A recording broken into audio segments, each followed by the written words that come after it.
Every morning, 23 chickens gathered in the same corner of an old Virginia coop, ignoring food, ignoring water, clawing at the dirt as if something called to them from below. When Farmer Jake Ridley finally dug deeper, he didn't find pests or treasure. He found a sealed box of love letters from 1943, a hidden stone chamber, and the ghostly echo of a soldier who never truly made it home. What started as a simple farm ritual unraveled into a haunting mystery of love, memory, and a promise that refused to stay buried. It started like any other morning on the Ridley farm, with a thick mist curling over the fields and dew glistening on the long blades of grass. The roosters had crowed at precisely 4:48 a.m., as they always did. It was mid-September, and the nights had turned sharp and cool while the days still clung to the warmth of summer. At this hour, the world was still too sleepy to notice the small but strange ritual happening inside the coop. The chickens, 23 of them to be exact, had begun doing something odd. Every single dawn, without exception, they all moved with eerie synchronization to the farthest corner of their coop. It wasn't a large coop by any means, just a modest structure Jake Ridley had built 5 years ago when he and his wife Ellie decided to leave behind their city life and move to rural Virginia. It had solid wooden walls, wire mesh, a pitched roof, and nesting boxes neatly aligned on one side. The ground was layered with wood chips and hay. Simple, efficient. But now the chickens, Buff Orpingtons, Rhode Island Reds, and 2 noisy Leghorns were crowding together in that same back corner, stepping over each other as if something was drawing them, pecking, scratching, squawking louder than normal. It wasn't the usual morning scuffle for feed. There was purpose in their movement. Hunger didn't explain it. They ignored the fresh corn Jake scattered in the middle of the pen, ignored the clean water trough. They pecked at the same patch of dirt day after day, like they were trying to uncover something. Jake noticed it by the 4th morning. He leaned on the fence, coffee in hand, rubbing sleep from his eyes. "Weird little girls, aren't you?" he muttered. They didn't even look at him, just kept digging. At first he thought maybe something was buried under there, maybe a cache of insects or grubs, or worse, maybe something was wrong with the soil. He inspected the coop, sniffed for gas, ammonia, nothing. He even moved some of the bedding aside with a rake, just compacted dirt and some scattered feathers. By the end of the first week they had dug a shallow depression the size of a dinner plate and maybe 3 inches deep. Jake half smiled, thinking maybe the chickens were just bored. Animals got weird sometimes. Ellie joked they were trying to escape, like prisoners with teaspoons. She even made him watch Chicken Run with her one night. But by the 2nd week, the mood shifted. The chickens grew restless at night. Jake would check on them with a flashlight and find them wide awake, clustered silently in the same corner, their beady eyes reflecting the beam like little glass marbles. They didn't cluck. They just stared. It made the hair on the back of his neck rise. "You think it's mice?" Ellie asked one morning, spooning scrambled eggs onto plates. "Maybe, but I haven't seen any droppings. Nothing's chewed. No sign of predators. Fence is fine." "Foxes? They wouldn't dig inside the coop, Elle, and the chickens aren't scared. They're obsessed." She paused. "Well, what if it's something under there?" Jake frowned. He hated when she said things like that. "Like what, a ghost?" "I'm serious," she said. "Animals sense things. You read that story about the dog that found human bones under the porch in Kansas?" Jake rolled his eyes and went outside, but her words stayed with him. By the 3rd week, the chickens had worn away nearly 6 inches of dirt. One afternoon, when Jake reached into the coop to collect eggs, his hand brushed against something cool and metallic poking from the edge of the pit. At first, he thought it was a root, but roots didn't clink when tapped.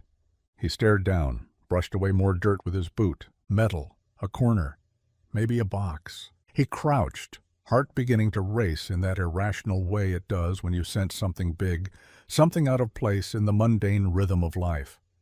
With a garden trowel, he dug around it gently. The chickens had already done most of the work.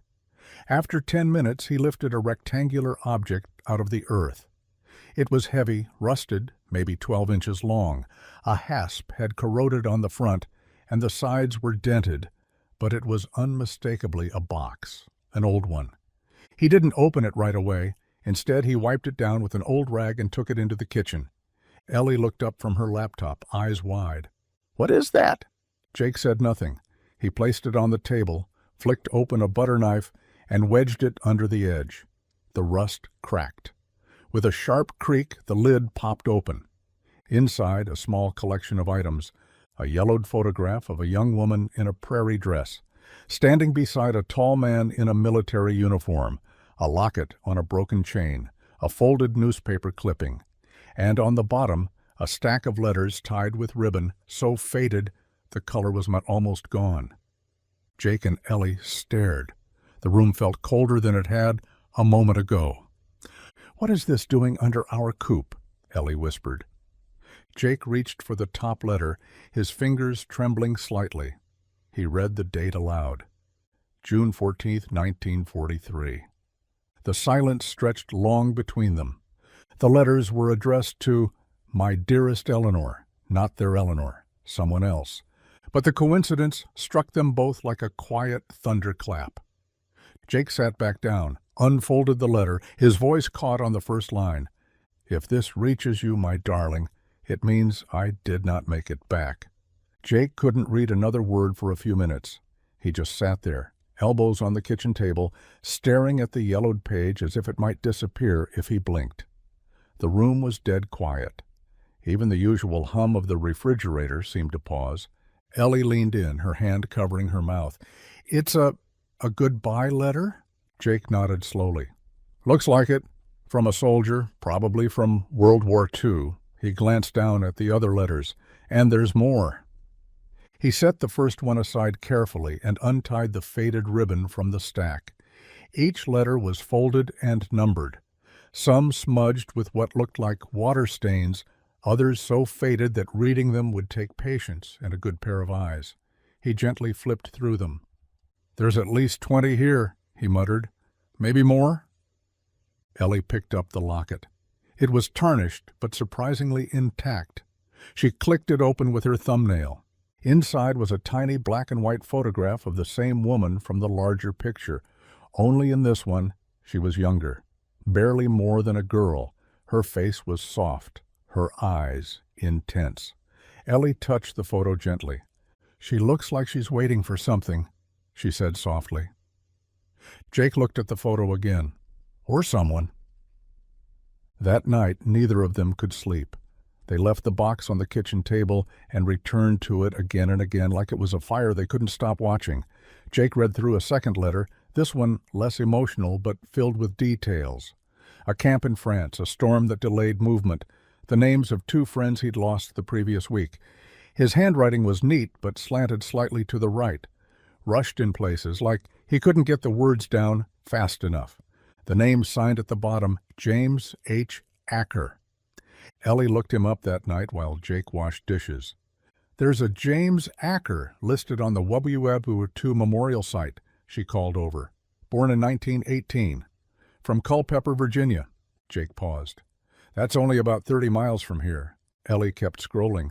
"Says he died in July of 1944, buried in Normandy." Jake dried his hands slowly. "So, he didn't make it back." "No, but somehow his letters did." The next morning, the chickens were at it again. By the time Jake brought their feed out at 5:15 a.m., they'd already dug another inch deeper, right where the box had been. They were more agitated now, squawking louder, flapping their wings, hopping into the pit, and then out again, as if waiting for something else to emerge. Jake didn't have time to deal with it just yet. He had tractor work, and one of the fences had fallen during the night. But something gnawed at the back of his mind all day. That night, just before dusk, he walked back into the coop with a shovel. "Let's see what else you little weirdos were trying to show me," he muttered. The chickens clucked and fluttered out of the way. The hole was nearly a foot deep now, messy and irregular. He drove the shovel in and began to dig slowly, methodically. The dirt was soft, easier to break apart than he expected. By the third shovelful, he hit something hard again. Not metal this time, wood. He froze. With trembling hands, he brushed more dirt aside until he uncovered what looked like a piece of rotting, splintered timber. It was about 4 inches thick, warped with age, and extended farther than the hole allowed him to see. He dug around it for over an hour until twilight bled into full darkness.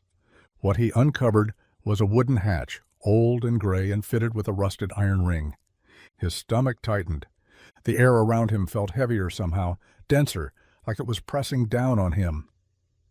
He wiped sweat from his brow, though the night had turned cold. With a hard tug, he lifted the hatch. It groaned open, reluctant after decades of silence. Beneath was a set of narrow stone steps leading into darkness. He didn't go down that night. He sealed the coop with an extra chain, made sure the latch was tight, and went inside to tell Ellie everything. She didn't laugh. She didn't even question it. "Tomorrow," she said, her eyes wide. "We'll both go down tomorrow." Jake didn't sleep well. He dreamed of feathers falling like snow, of a woman's voice calling from far underground, of chickens staring at him with human eyes. When dawn came, neither he nor Ellie spoke much over breakfast. They dressed in silence. Jeans, boots, flashlights clipped to their belts. Ellie brought a camera. Jake carried a crowbar, just in case. The chickens scattered when they entered the coop, but not far. They seemed expectant, like they knew. Jake lifted the hatch again. The smell that wafted up was not decay. It was old earth, musty and dry, a smell of time, not death. He led the way down. The stone steps were narrow and crumbled in places. After the third step, the daylight vanished, and they had to switch on their flashlights. The beam landed on stone walls, stacked by hand, uneven, with moss clinging to the cracks. The stairs curved slightly, deeper and deeper, until they ended in a small stone chamber. It was only about 10 feet by 10 feet, with a low ceiling and a dirt floor. And in the middle of the room, another box. This one was made of wood and metal, like a small trunk. Jake approached it slowly. His light caught something on the wall, a name carved into the stone. "James H. Acker," Ellie gasped. "It's him." Jake knelt, pried the box open. Inside were more letters, dozens of them, a diary, and photographs, some of James alone, others with a woman. The same woman from the locket. In one, she stood in front of what looked like their very farmhouse. Ellie's voice was barely above a whisper. "She lived here?" Jake nodded slowly. "She was Eleanor. She's the one who waited for him." Jake and Ellie sat cross-legged on the dirt floor, the single beam from Ellie's flashlight illuminating the letters in front of them like they were reading sacred texts. "It's like a time capsule," Ellie whispered, picking up one of the photographs. "But not the kind someone meant to find." Jake ran his fingers gently over the spine of the diary. The leather cover was cracked and brittle, the corners curled. He opened it, and the smell of aged paper hit them both, rich, earthy, forgotten. The handwriting inside was unmistakably the same as the letters, neat and slanted, each line full of restraint and longing. September 4th, 1943. Another week, another handful of letters to my Eleanor. I write them even though I know they might never reach her. If anything should happen to me, I want them to be here, waiting, even if I am not. I buried the first box yesterday, beneath the coop her father and I built when we were 16, the one that still smells of cedar and sawdust. She said it was the safest place on earth. Ellie's voice broke as she read the last sentence aloud. "He buried the first box on purpose." Jake nodded. "She must have still lived here when he went off to war. But why the room? Why the chamber?" They turned their flashlights back to the walls. Faint carvings lined the entire chamber. Some were names, some were dates. Others were short phrases. "I will come home. Find me." She promised she'd wait. "Forgive me." E plus J. Jake stared at one line in particular, etched deeper than the rest, almost violent. They never let me go.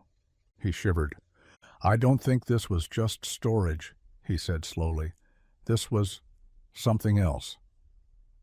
Ellie looked at the dirt around the box. She pointed at the walls again. Do you notice anything weird about these stones? He turned his light to where she was pointing. Scratches.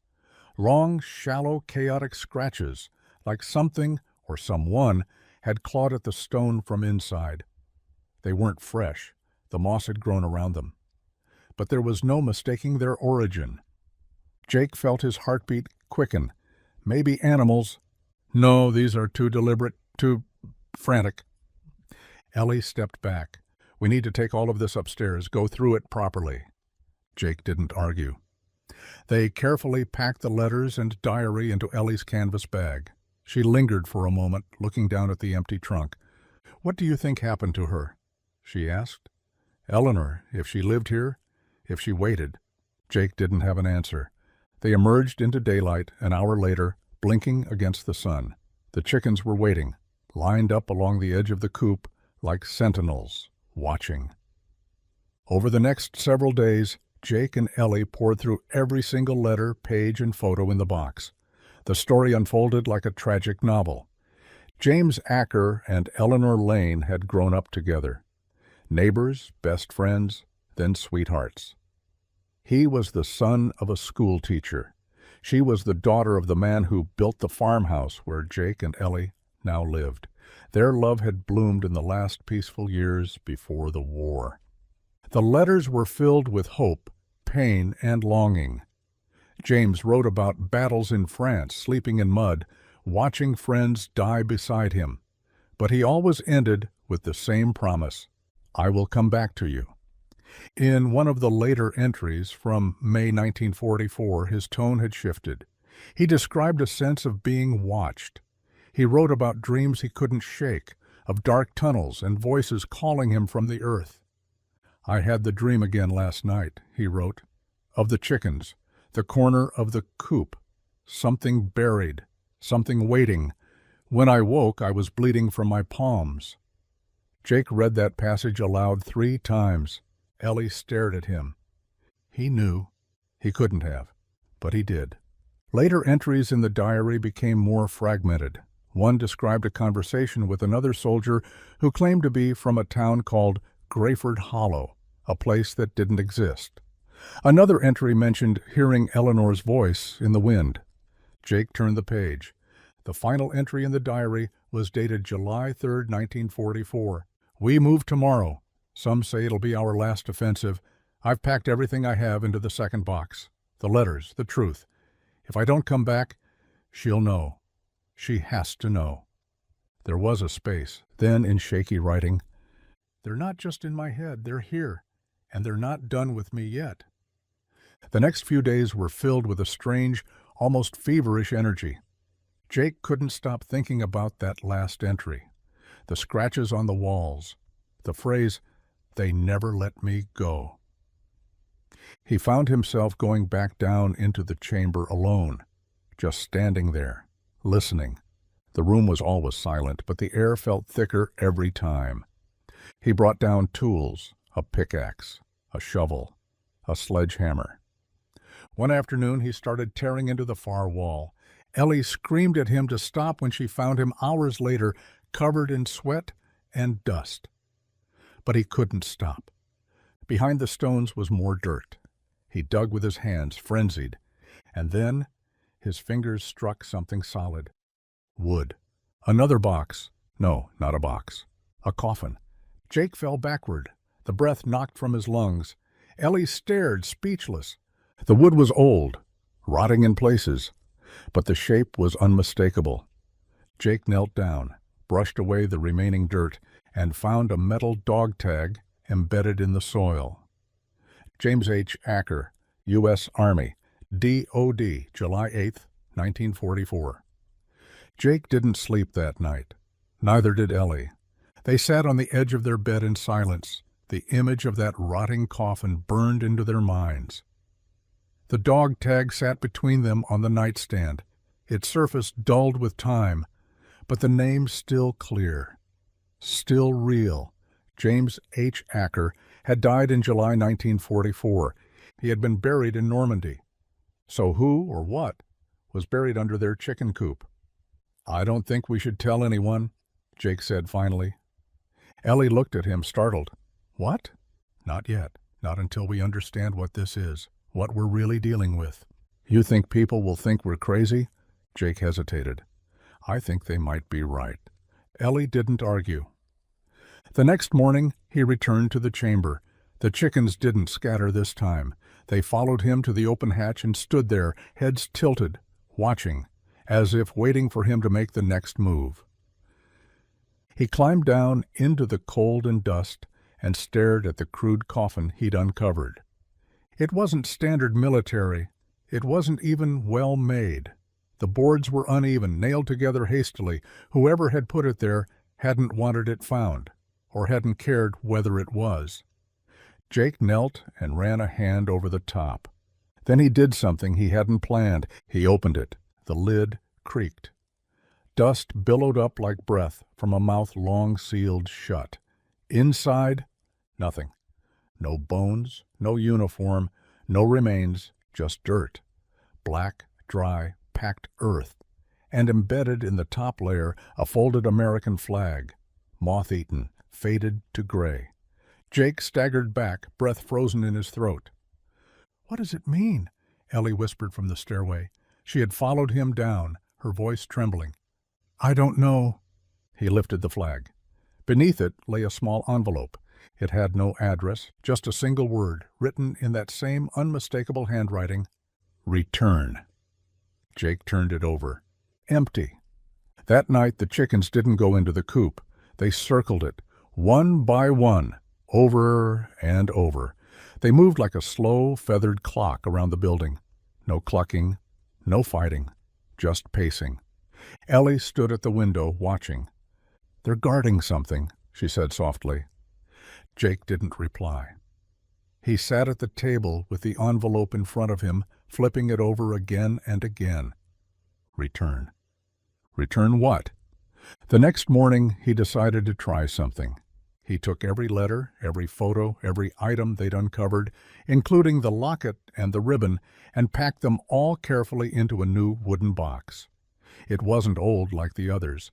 It didn't carry the weight of history, but it was strong, clean. He carried it into the coop at dawn. The chickens stepped aside as he walked, not startled, accepting. He descended the stairs and placed the box into the coffin, slowly, gently. Then he closed the lid. The air shifted, the torches flickered. Or maybe he just imagined them. He looked around the chamber. It seemed stiller somehow, settled. He climbed back up and didn't speak a word the rest of the day. 2 nights later, Jake woke to the sound of flapping wings. Thousands of them. He sat up in bed, heart racing, sweat clinging to his skin. Ellie stirred beside him.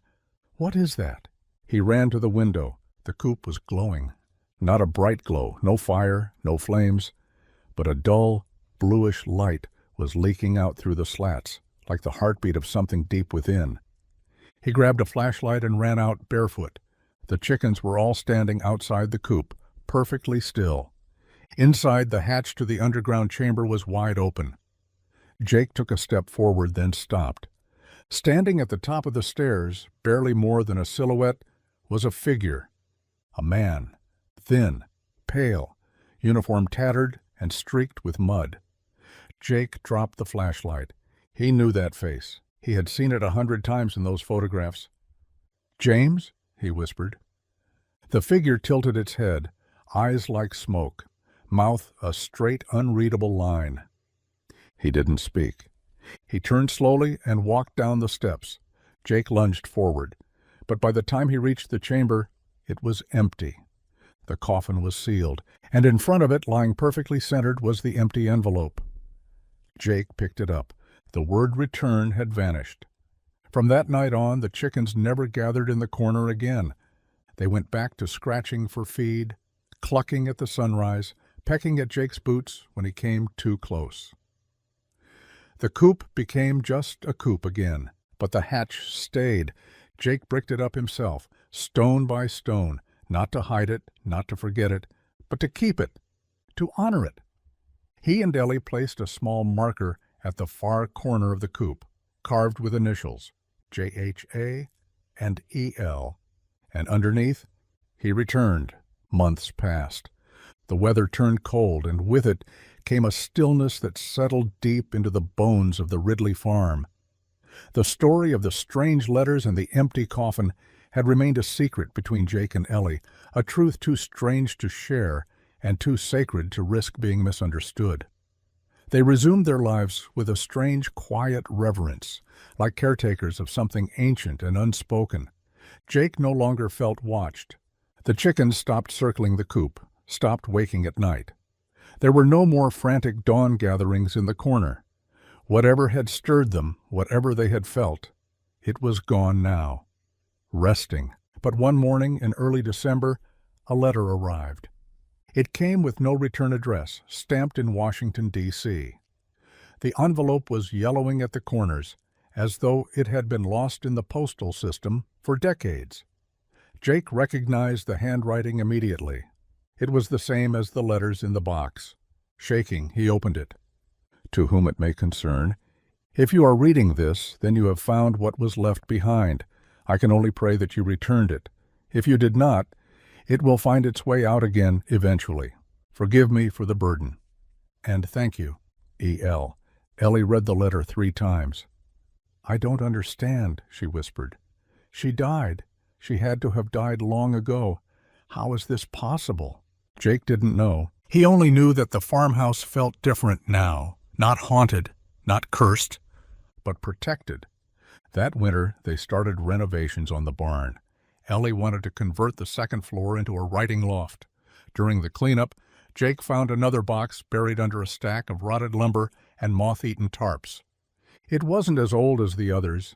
Inside were photos, dozens of them, all black and white, and all taken on the Ridley farm, only the landscape looked different, older.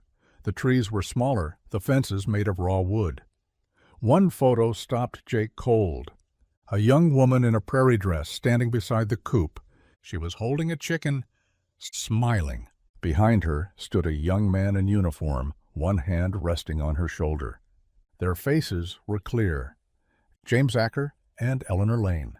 It wasn't a posed photo. There was nothing formal about it. The way she leaned into him, the way his eyes softened around her, it was intimate, real.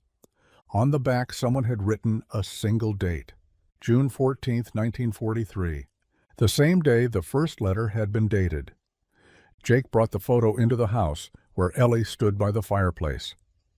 Look, he said, handing it to her. She stared for a long time. Then she whispered, she really did wait for him. Spring came early the next year. The chickens laid more eggs than ever before. The fruit trees blossomed brighter, faster. The air smelled sweeter somehow, like the land itself was healing. People in town began commenting on the Ridley farm. That place has good energy, said one woman at the feed store. You can feel it when you drive past. Jake just smiled. He never told anyone what was buried under the coop. Not the hatch, not the coffin, not the letters. But every once in a while he would go down into the chamber. Not to dig, not to search, just to sit, to listen. And sometimes when he sat there long enough, he swore he could hear it. The soft rustle of feathers in the dirt above, the far-off whisper of a soldier's voice carried on the wind, a promise finally fulfilled. 10 years later, Jake stood at the edge of the field, now green and golden with late summer wheat. His son Caleb ran barefoot through the tall stalks, chasing butterflies, laughter ringing through the evening air. The coop still stood. It had been repaired and repainted over the years, but Jake never changed the far corner. He never added new boards, never paved over the patch where the chickens once gathered. Every morning, the new flock, descendants of the originals, would gather by the corner for a moment. They didn't dig. They didn't peck. They just stood there as if paying respect. Ellie said they were remembering. Jake believed it. Sometimes Caleb would ask about the little stone marker tucked against the base of the coop. "Who's JHA?" he asked once, squinting up at Jake. Jake put a hand on his shoulder. "He was a soldier," he said, "and he came home." In the attic, locked away in a cedar chest, were the letters, the photographs, the locket, the diary. Ellie had cataloged them all, placed them in protective sleeves. She had written the full story by hand, 20,000 words front to back, but never published it. It wasn't for the world, she told Jake once. It was for them. And maybe one day Caleb would read it. Maybe he'd understand why the land felt the way it did, why the chickens still watched the sunrise from that one perfect corner, why some stories don't end when the last page turns. Some keep going, some wait, some dig, and some return. It had been nearly a year since Jake and Ellie uncovered the chamber. Life on the farm had settled into a gentle rhythm once more, but the silence they shared about what had happened wasn't born of denial. It was reverence. Yet some nights, Ellie would still wake up and sit on the porch, eyes trained on the coop's silhouette under the moonlight. Jake would find her there, arms wrapped around her knees, lips parted like she was waiting for something, someone. And sometimes, just before sunrise, the chickens would return to the far corner, not to dig, but to gather, heads bowed, silent. It was like a memorial, Jake thought, a moment of collective memory that pulsed deeper than instinct. And as spring wore into summer again, the land responded. The soil turned richer, the crops flourished. Trees that had been nearly dead for years sprouted fresh green. And the Ridley farm, once just another tired patch of land on a dusty back road, began drawing attention. "Your property has amazing energy," said a woman from Richmond who stopped by during the local honey festival. "I could feel it from the driveway." Jake and Ellie exchanged a glance. She wasn't wrong. By the second summer, Jake noticed something else. Something small, almost forgettable, if you weren't the sort to pay attention to life's quieter patterns. Birds, not just chickens, but wild birds too. Doves, starlings, finches. They came in droves, settling on the rooftop of the coop or in the tall grass nearby. They didn't eat, didn't squawk, just perched. One morning, Jake stepped outside and counted at least 30 birds watching the coop. None of them moved. Even when he walked past them, they didn't scatter. He crouched by the marker stone at the base of the coop, J-H-A and E-L, and whispered, "What are you still doing here?" The birds didn't answer, but behind him he heard the faintest rustle in the wind, a sound that reminded him of pages turning. When he turned back, the birds were gone. Just like that. He told Ellie about it later. She listened, nodding slowly, before disappearing into the attic for over an hour. When she came back down, she was holding the diary. "I've read this a dozen times," she said, placing it gently on the table, "but there's something I missed." She opened it to a page near the middle where James had scribbled, "Not a letter, but a dream. In my sleep, I returned to the coop. But it's not a coop. It's a chapel. Stone floors, candles burning, and birds sitting in every beam of the ceiling. Eleanor stands in the far corner, eyes shut, whispering into the earth." Jake read it twice. "She was calling him," Ellie said. "In her dreams? In his? Maybe both." Jake leaned back in his chair and stared at the ceiling. They were bound together, in life, in death, in memory. Ellie nodded. And this place, it was the link. Later that summer, Jake got a call from a woman named Bernadette Clay. She claimed to be the granddaughter of Eleanor Lane's cousin and had found a family journal mentioning an unmarked grave on the old farm. She was polite but clearly skeptical. "I'm just trying to trace some history," she said. "My great-aunt wrote about a boy she loved during the war, but no one ever said what happened to him." Jake invited her to visit. When Bernadette arrived, she was in her mid-40s, with silvering hair and kind eyes. As they walked the property, she stopped suddenly in front of the coop. "I've never been here," she whispered. "But I feel like I know this place." Jake watched her carefully. He led her to the corner, to the stone marker. She knelt beside it, fingers tracing the initials. "James and Eleanor," she said softly. "So the stories were true." She didn't ask questions. She didn't need to. As she turned to leave, she handed Jake a folded page from her great-aunt's journal. It was dated March 1951. "I can still feel him. Not every day, but some days. On the wind, in the roots of the trees, in the birdsong at dawn. He promised he would return, and I think he did. But he couldn't stay. None of them ever do. Still he is close, closer than the breath in my lungs." Ellie cried when she read it. By the third autumn, the chamber was no longer a place of fear. Jake had cleaned it thoroughly, reinforced the stairs, even added a small lantern fixture that glowed softly day and night. He didn't know why, perhaps to show gratitude, or perhaps to offer comfort in case something still stirred below the soil. Visitors never saw it. They only saw the farm, the tidy rows of vegetables, the content animals, the coop in the back corner with its weathered roof and whispering wind. But those who stayed long enough would sometimes mention strange dreams. "Felt like I was underground," said one old man who'd rented the guest house for a week. "There was music, someone humming, and chickens, walking in circles." Jake and Ellie never explained.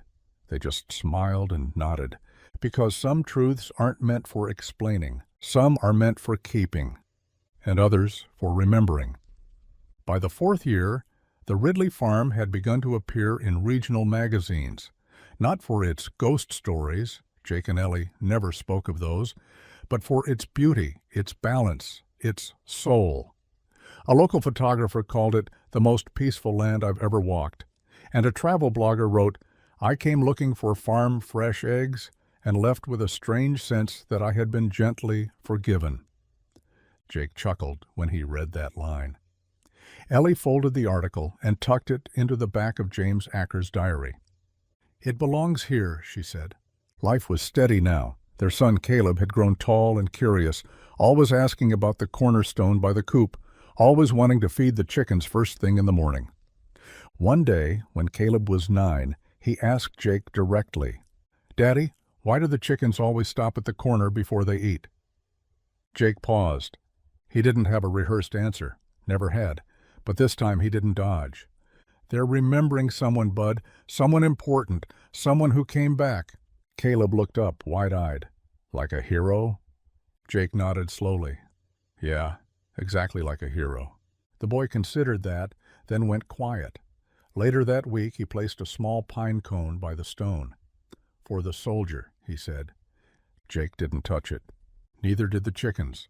That winter brought more snow than the farm had seen in a decade.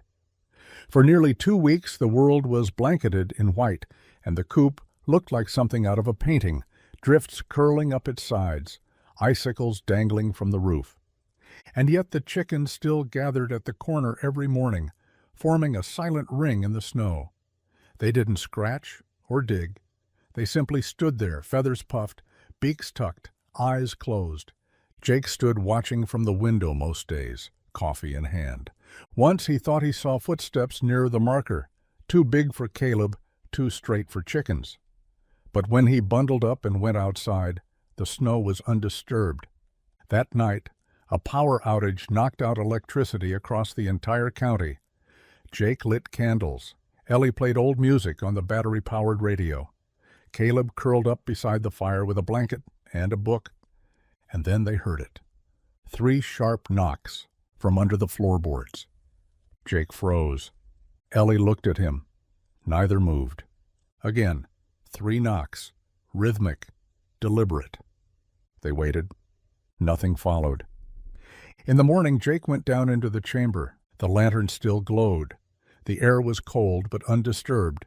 And yet, sitting neatly atop the sealed coffin, was a fresh chicken feather. Jake stared at it for a long time. Then he whispered, "You're still watching, aren't you?" He didn't expect a response, but the lantern flickered, just once, and the feather lifted slightly, as if brushed by unseen fingers. Spring returned slowly. The snow melted, the land thawed, and the trees bloomed again.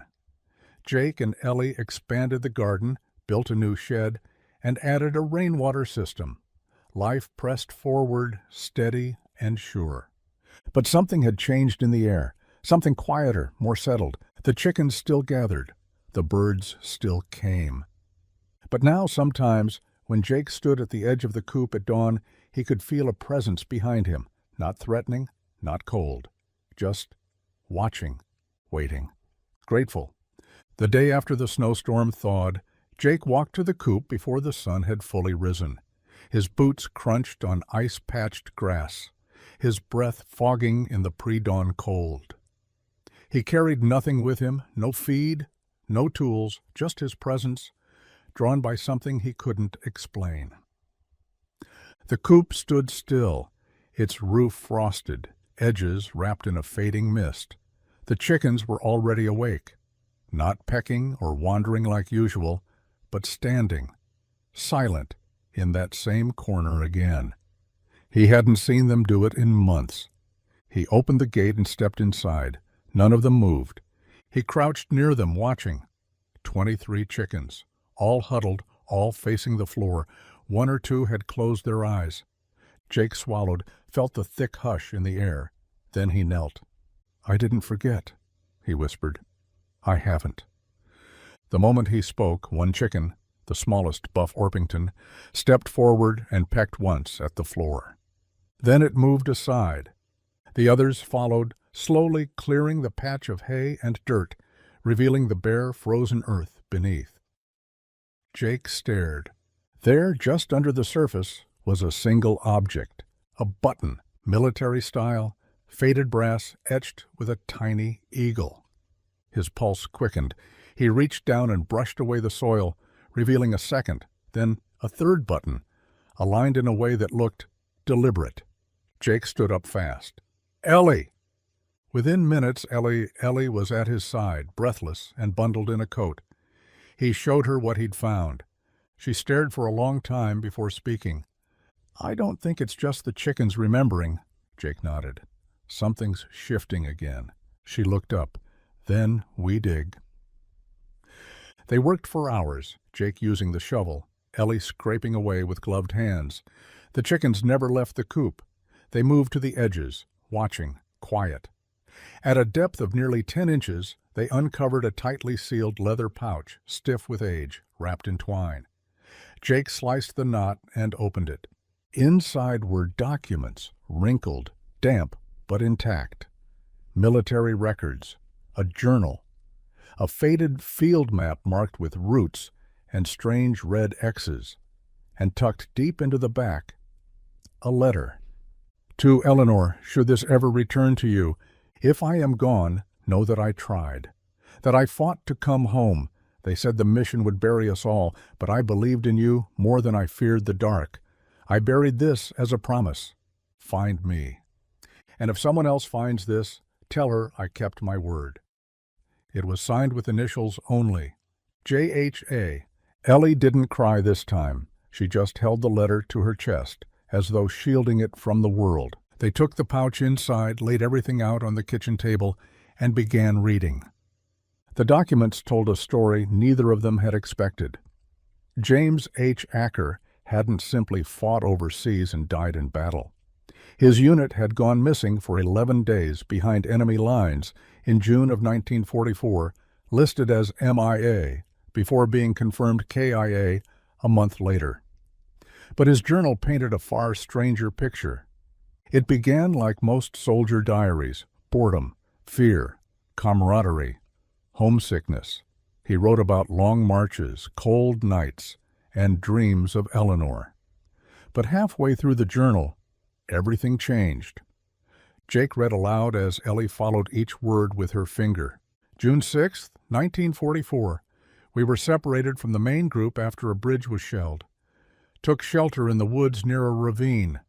I swear the land moved last night, roots growing where they weren't before. Private Mallory said he saw someone crawling out from the earth. Thought it was an injured soldier, but it vanished. Jake paused. Ellie nodded. Keep going. June 8th, No rations left. Water tastes like metal. The chickens are back again. Not real ones. Shadows of them. They watch me at night. Every time I close my eyes, I'm back at the coop. Back in the corner. Something's there. Something's waiting. June 9th. We found a door today. Stone archway covered in moss, half buried in the side of the ravine. Carved above it, Return. My name is etched beneath. I didn't carve it. None of us did. Ellie leaned back in her chair, hand to her mouth. Jake looked at her. This isn't war trauma. He wrote clearly, purposefully. And look at this. He flipped to the next page. June 10th. I went through the door. I don't know where it led, but I came out beneath the coop. My coop. Home. I was underground, but it was real. The chickens saw me. I saw her. Eleanor, above me, looking into the corner. But she didn't see me.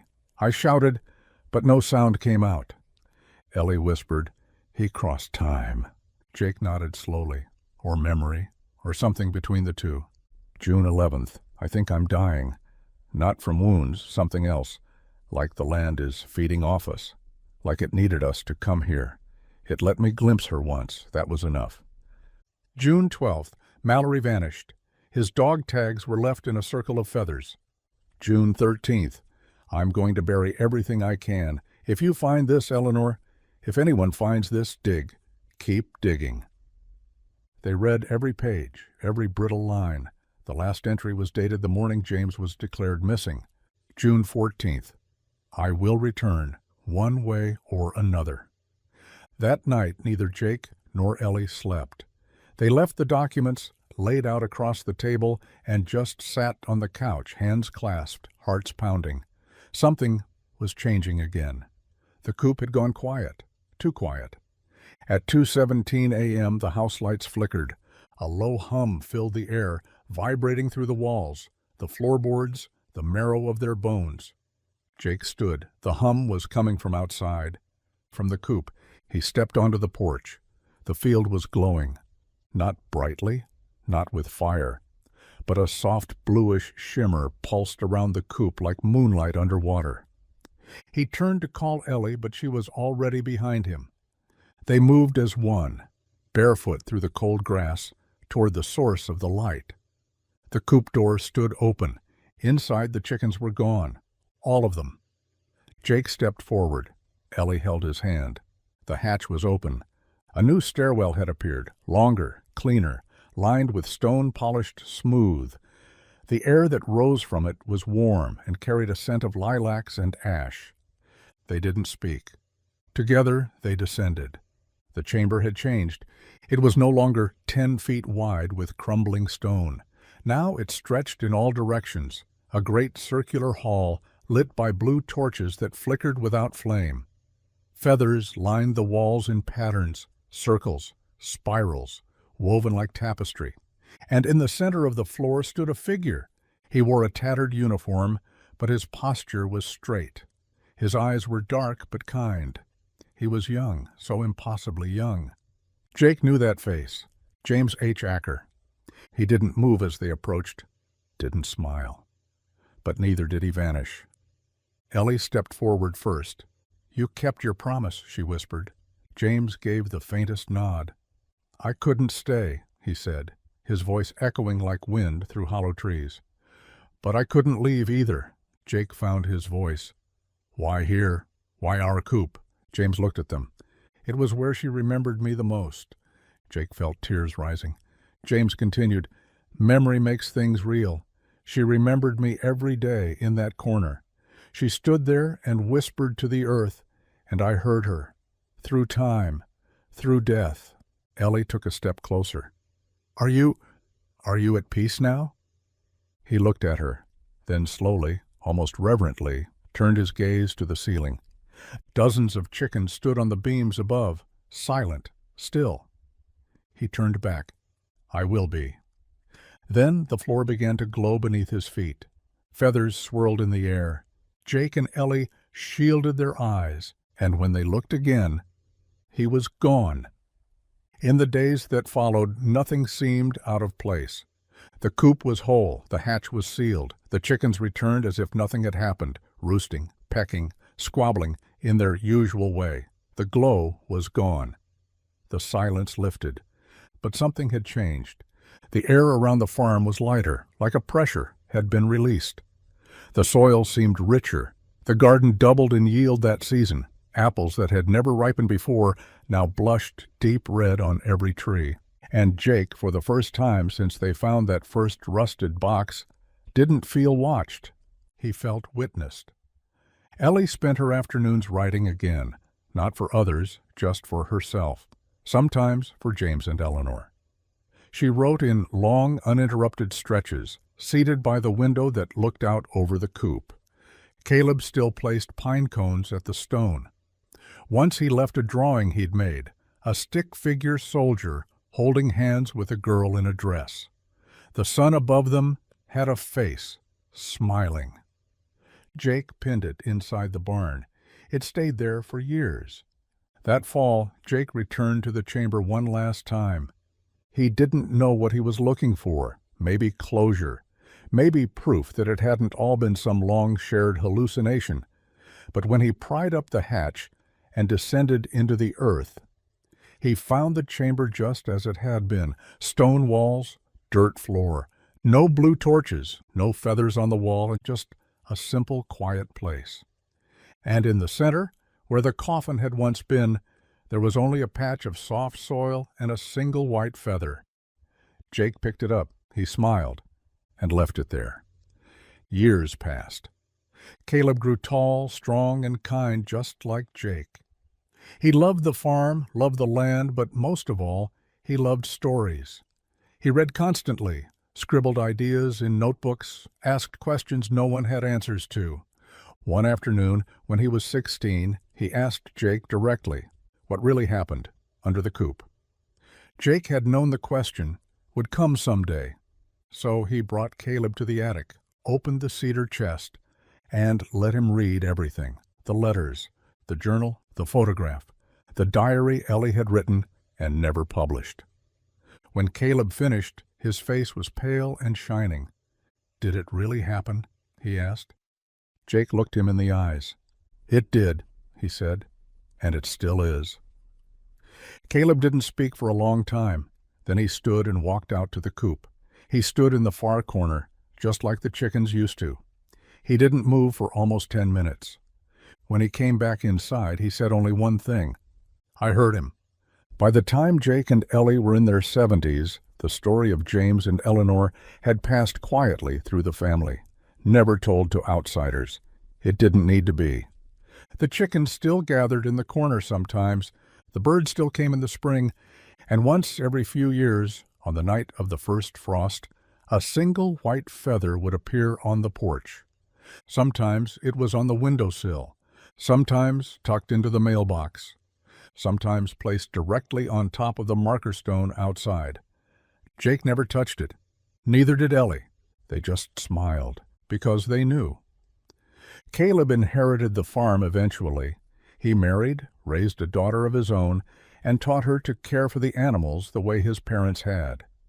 He told her bedtime stories about brave soldiers and waiting hearts and a coop that held more than chickens. She believed every word. And one day, when she was 11, she came running into the house, cheeks flushed, eyes wide. "Daddy," she called, "there's someone standing by the coop." Caleb ran outside, but there was no one there. Only a small indentation in the soil at the base of the stone, and a white feather gently spinning in the breeze. Somewhere beyond time, beneath roots and memory, beneath war and waiting and whispered names, there was a door, and behind it the echo of a promise. Returned and kept. The first frost came early that year. It painted the Ridley farm in silver curling on windows, edging every leaf in sugar-white stillness. Ellie had taken to wearing her wool cardigan again, the one with the fraying sleeves, and Jake had started waking at dawn to light the fireplace before the cold could settle too deep into the house. The coop looked beautiful in the frost, aged wood rimmed in icy light, like something preserved in crystal. The chickens didn't seem to mind. They still clucked and pecked, though a little slower now, fluffing their feathers and huddling closer together for warmth. Jake stood by the coop one morning just before sunrise, hands in his coat pockets, breath curling into the pale sky. He wasn't looking at the chickens. His eyes were drawn to the far corner where the earth hadn't frozen quite the same as the rest. It was subtle. Most would never notice. But Jake had lived enough life to know when something didn't belong. That patch of dirt steamed slightly, even as frost clung to the rest of the yard, even as ice glazed the troughs and fence posts. That corner remained untouched, warm, alive. He knelt beside it, laid his gloved palm against the earth. Warmth. Real, undeniable warmth. He didn't move, he didn't speak, he just whispered, "You're still here," and the chickens gathered around him. Jake didn't tell Ellie that morning, not because he didn't trust her.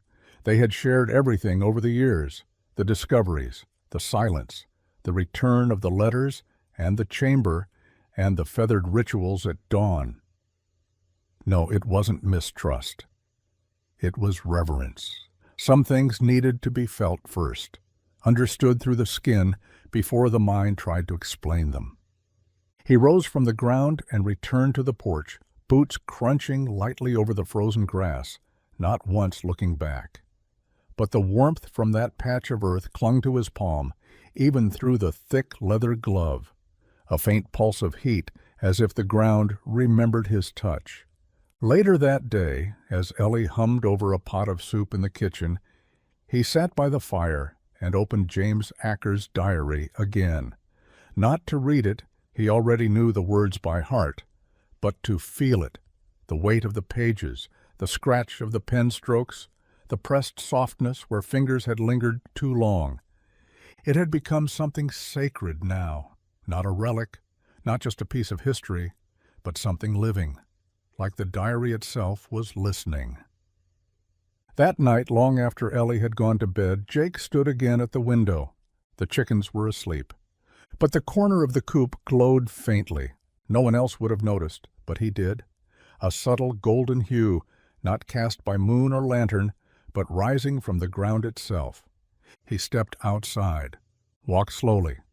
When he reached the coop, he crouched again at that patch of soil. This time, the warmth wasn't just on the surface.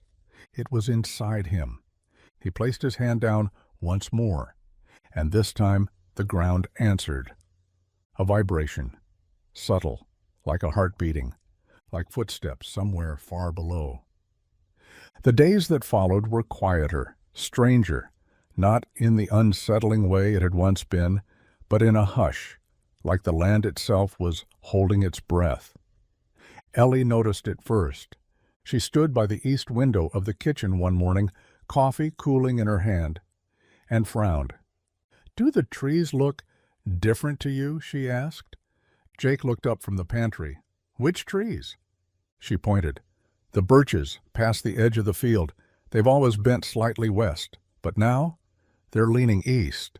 Jake crossed to the window and stared. She was right. And it wasn't just the birches. The entire tree line looked subtly twisted, like the forest was reorienting itself. "Maybe a windstorm?" he offered. "We haven't had one?" He nodded slowly, said nothing more. But that night, when he returned to the coop alone, the chickens were waiting for him. All of them. Awake, still, eyes open, staring at the same corner. He knelt again. This time, he didn't just feel the heartbeat in the ground. He heard something. Whispers. Not voices, not language, but emotion. Sorrow, love, longing. The shape of memory, and underneath it all, music. A single violin, faint and sweet, playing the same phrase over and over. He closed his eyes and saw her. Eleanor, standing in the corner. Her hands pressed against the soil, her hair glowing in the pale morning light, whispering not to him, but to the earth, to something buried beneath it, to someone. Jake opened his eyes. The music faded, but the feeling remained. The following morning, Jake told Ellie everything. About the glow, the music, the whispers. He didn't hide a word. She didn't question him. She just nodded. Then it's not finished. What isn't? The return. Jake tilted his head. But he came back. We saw him. We spoke to him. Ellie's eyes remained fixed on the steaming coffee in her hands. His body never did. Jake went still. The thought hit like a hammer. James Acker's soul, his memory, had found its way back. Through the letters, the digging, the coop, the chamber. But the rest of him had never come home. They contacted a historical war archive that week. Ellie pretended to be writing a novel. "I'm working on a story based on a soldier named James H. Acker," she said over the phone.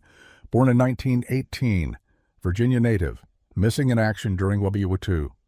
I'd love any documentation you might have on his final movements." The woman on the line was kind, sympathetic, said she'd get back to them. 2 weeks passed. Then a thick envelope arrived. Inside was a photocopy of a field report. Jake and Ellie read it together at the table.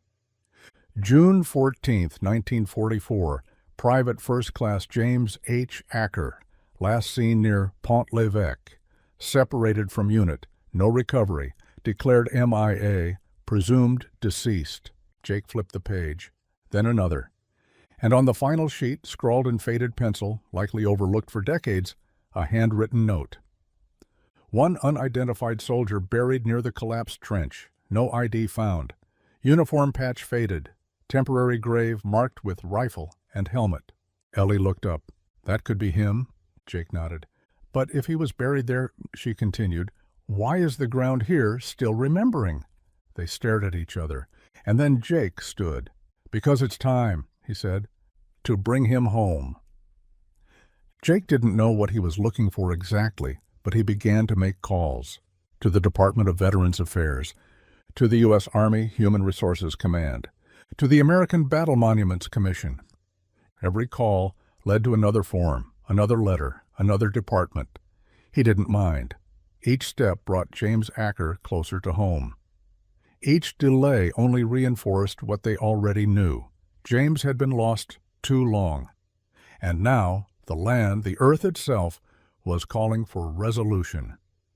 One cool morning, a man in a gray government sedan arrived on the gravel drive. Tall, broad-shouldered, clean-shaven. His name was Captain Nolan. He wore no uniform, only a windbreaker and neat slacks, and he carried a flat black folder under one arm. "I understand you may have uncovered some remains," he said after introductions, standing by the coop with his eyes scanning the pasture. "Unmarked?" Jake hesitated. "We haven't dug them up, not yet." Nolan gave a respectful nod. "You've done the right thing. May I?" He stepped inside the coop, ducking slightly under the low door frame. The chickens scattered, quiet as ever, watching from the sides. Jake pointed to the corner. Nolan crouched and ran a hand over the ground, closed his eyes. Then softly, "You felt it too, haven't you?" Jake blinked. "What?" Nolan looked up, eyes sharp. "The hum, the warmth, the knowing. You're not the first." Jake felt cold rise along his spine. "You knew this would be here?" Nolan stood and motioned for them to step outside. Once they were clear of the coop, he opened his folder and removed a sealed document stamped with red ink. "Confidential, declassified." He held it out. "This land used to be part of a watch zone," he said, "not because of military installations, but because of energy, resonance. The Army tracked these spots, places where memory and geography overlap, places where time folds just a little." Ellie stepped forward. "Are you saying the government knew this could happen?" Nolan looked at her gently. "Ma'am, I'm saying some stories run deeper than we know, and some soldiers never really left the field." It took 3 weeks to coordinate. A private team arrived on a cold, quiet Wednesday. No flashing lights, no big trucks, just a few respectful men in plain clothes carrying tools wrapped in cloth. They excavated the coop corner carefully, delicately. Jake and Ellie watched from the porch, hands clasped. By sunset, they had uncovered a small wooden box. old, crumbling. Inside, fragments of a uniform, a broken dog tag reading only AC, and a tarnished wedding band engraved with two simple letters, E and J. That was all the confirmation they needed. Nolan placed the items in a sealed container and turned to them. "Would you like a service?" he asked. "We can arrange burial at Arlington, or we can do it here." Jake didn't hesitate. "Here," he said. "He came back here. He should rest here." The burial was simple. Just family. No media, no cameras. Just Caleb, Ellie, Jake, and the chickens, who circled the spot as the sun rose, silent as ever. They placed the ashes in a small brass urn, nestled it into the soil beside the stone that had been there for years now, the one Ellie had carved by hand. JHA and EL, he returned. Beside it they planted a tree, a sapling oak, for strength, for time, for roots that run deep. Years passed. The tree grew tall. The chickens came and went. Generations raised, new broods born. But they all did the same thing. Every dawn, they stood in the corner, silent for one full minute before beginning their day. Even when they were sick, even when they were chicks, they remembered. Ellie passed peacefully one spring morning, a smile on her face and her hand in Jake's. Her ashes were placed at the base of the tree, her locket tucked into the soil beside her. Caleb took over the farm, raised his daughter with the same reverence, told her the same stories. And when she asked, years later, what the tree meant, why the ground was warm in winter and the chickens still bowed before the sun, Caleb only smiled. "It's where love waits," he said, "and where it's remembered." And every year, on the same date, at the exact same hour the first letter had been written, a single white feather would appear on the windowsill, untouched by wind, weightless, and impossibly clean. A promise, returned and kept. Jake stood in the doorway of the barn, the sun casting long, honey-colored lines across the field. It had been 3 weeks since the burial, James H. Acker's true return, and the world had shifted in ways he couldn't explain, not visibly. The coop still stood in its corner of the yard. The chickens still rose with the sun. The tree they had planted swayed gently with the wind, its trunk firm, its leaves like soft-spoken prayers. But the land felt quieter now. Not the absence of noise kind of quiet, but peace, a resting heartbeat. Like something ancient and unsettled had finally been allowed to close its eyes and sleep. Jake breathed in the warm air, scented faintly with hay and wood smoke. Ellie had always said the farm was alive, and now he understood that better than he ever had. The Ridley farm was more than soil and fence posts and rusted hinges. It was memory. It was a keeper of stories. And some stories, it turned out, had their own way of finding their end. He walked toward the coop. It was a ritual now, something he did every morning just before coffee.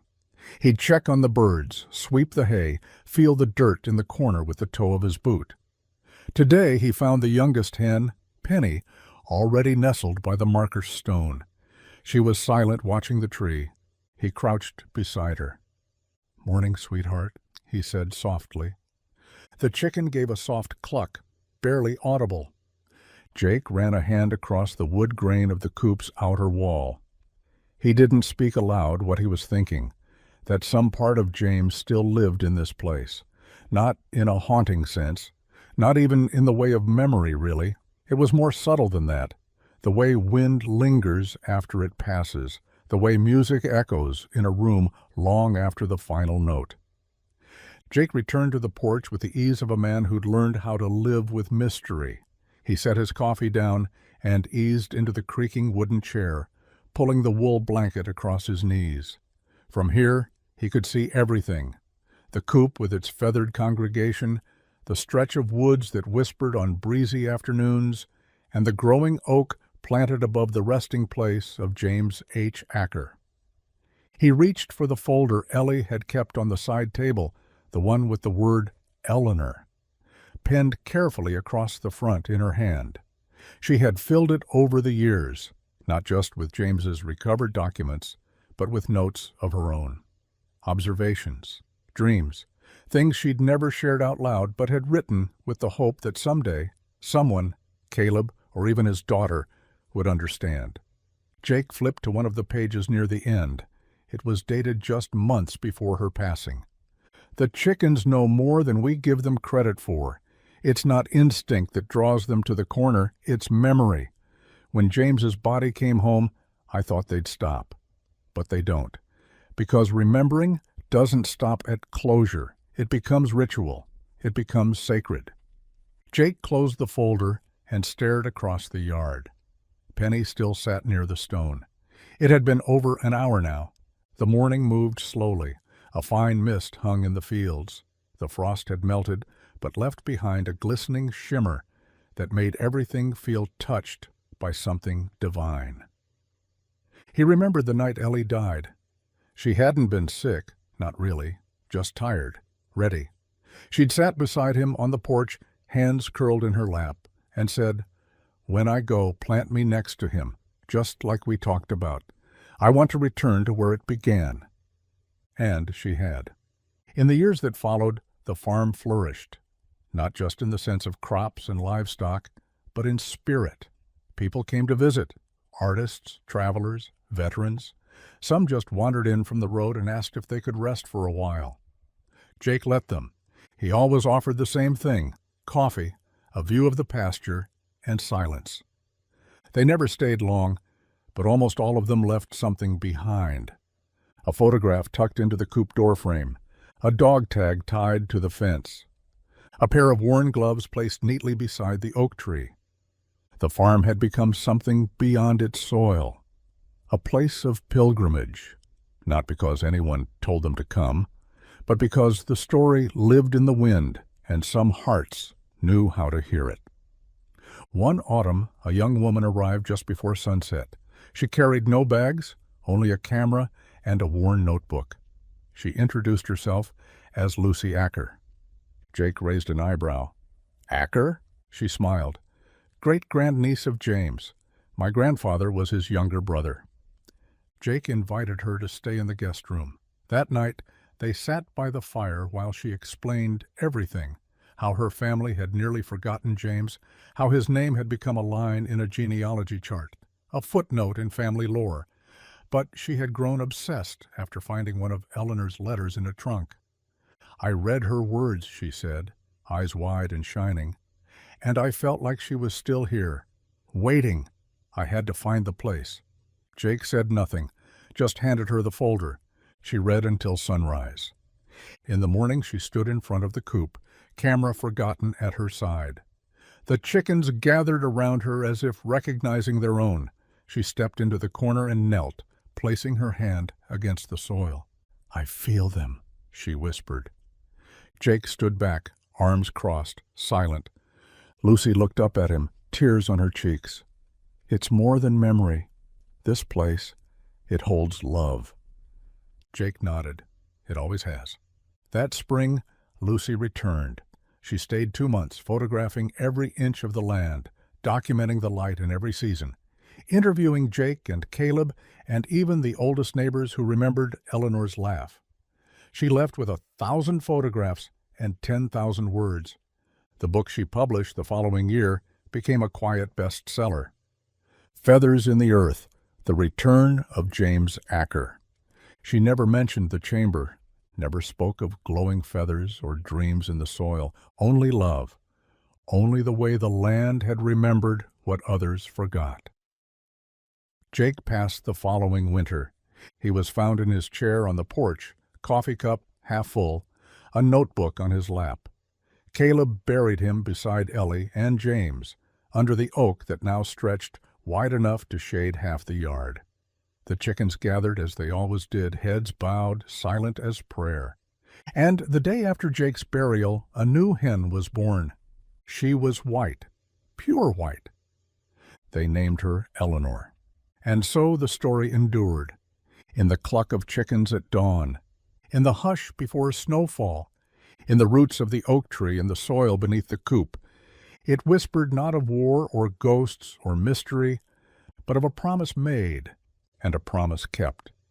Caleb stood in the exact spot his father once did, boots planted firmly in the cool morning soil, his hand resting on the gatepost beside the coop. His daughter, Lila, no more than 9 years old, knelt at the base of the oak tree planted between the graves of James, Ellie, and Jake. She didn't cry. She never cried at the tree. Instead, she talked. Every morning she came out with her sketchbook, sat in the grass, and read aloud whatever she had drawn the day before. "This is you, Grandma Ellie," she said one morning, "and that's Grandpa Jake. He's holding a basket of eggs, and you're holding his hand. You're smiling at the sky." The chickens gathered near her, watching with their heads cocked, some sitting down in the warm grass, blinking slowly in the sunlight. "And this one," she added, turning the page, "is Mr. James. You're not alone anymore. I made sure of that." She smiled and tucked the sketch between the roots, where dozens of others had already been placed. The wind picked up and rustled the branches above her, and she looked up. "I love you," she said simply, and stood. That afternoon, as clouds gathered above the field and the scent of rain drifted on the breeze, Caleb found himself drawn to the coop. Not because anything was wrong, not because the chickens were restless. They weren't, they were quiet, peaceful. But something in the air felt weighted, like a page about to turn. He walked the worn path from the back porch to the coop, passing the oak tree where Lila had left her latest drawing. He glanced down at the edge of the roots. The page was still there, a little wrinkled now from dew, but untouched. The corner of it fluttered like a waving hand as the wind passed. The coop door creaked open at his touch. Inside, the birds were calm, arranged in scattered clusters, most of them resting or preening. Except for 3. They were gathered at the far corner. The same corner. The corner. For years now, it had been a place of memory, not mystery. The earth had settled, the vibrations gone. The chamber, once glowing with whispers and light, had long been sealed with stone and silence. But the chickens knew, they always knew. He knelt beside them. The dirt was cool, dry, nothing stirred beneath his hand, and yet he felt it. That pulse, that heartbeat, like something far away had taken one long breath and let it out. He rose slowly and backed out of the coop. That night, after Lila had gone to sleep and the dishes were done, he found himself at the old cedar chest in the attic, the one his father had kept for decades. Inside was everything: the diary, the letters, the photographs, the field map, the old dog tag, the wedding band, and one thing more. Something wrapped in cloth, left behind by Lucy Acker during her last visit. It was a locket. He opened it. Inside was a photo, Eleanor's face, and a new one beside it. A girl, 17, maybe 18, unlabeled. He flipped the locket over. Carved into the back in delicate script were 5 words: "We remembered, and we returned." The next morning, Lila didn't go to the tree. She went to the coop. She didn't bring her sketchbook. She didn't say a word. She just knelt in the corner, her palm pressed to the ground, her eyes closed. When Caleb found her 20 minutes later, he didn't interrupt. He stood in the doorway, watching as the chickens gathered in a crescent around her, like they had with James, with Ellie, with Jake. One of them let out a soft cluck, then fell silent, and then Lila opened her eyes. "I saw her," she said. Caleb stepped forward. "Who?" Lila looked up, and for a moment the morning sunlight lit her eyes with a knowing far beyond her years. "She was waiting," she said softly, "but she's not alone now. They're all together, and she said, it's our turn to keep the story." Caleb felt his throat tighten. He reached down, lifted her gently, and held her close. The chickens didn't scatter, they just bowed their heads.